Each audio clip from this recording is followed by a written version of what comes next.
ভুল করেও বাড়ির রান্নাঘরে এই 3 ধরনের বাসন কখনোই উল্টো করে রাখবেন না, না হলে বাস্তুদোষ লেগে পথের ভিখারি হতে বেশি সময় লাগবে না।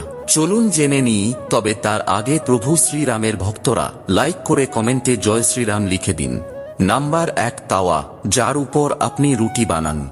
অনেক বাড়িতেই রুটি বানানোর পর এই তাওয়া বা চাটুকে উল্টো করে রেখে দেওয়া হয়, তবে জেনে নিন ঘরে পণ্যের ত্রুটি এবং দারিদ্রতা আসার এটি একটি অন্যতম বড় কারণ হয়ে দাঁড়াতে পারে। তাই সব সময় গরম তাওয়া সোজাভাবে দাঁড় করিয়েই রাখা উচিত।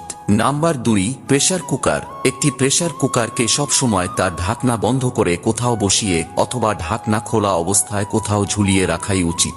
উল্টো অথবা উপর করে প্রেসার কুকার রাখলে তা বাস্তু ত্রুটি এবং বাড়িতে অর্থ সংক্রান্ত সমস্যা বয়ে আনে। এবং নাম্বার 3, কড়া অথবা কড়াই। কড়াই সব সময় ঝুলিয়ে রাখাই উচিত, তা না হলে এই কড়া উল্টো করে রাখলে মৃত্যু পর্যন্ত দারিদ্রতা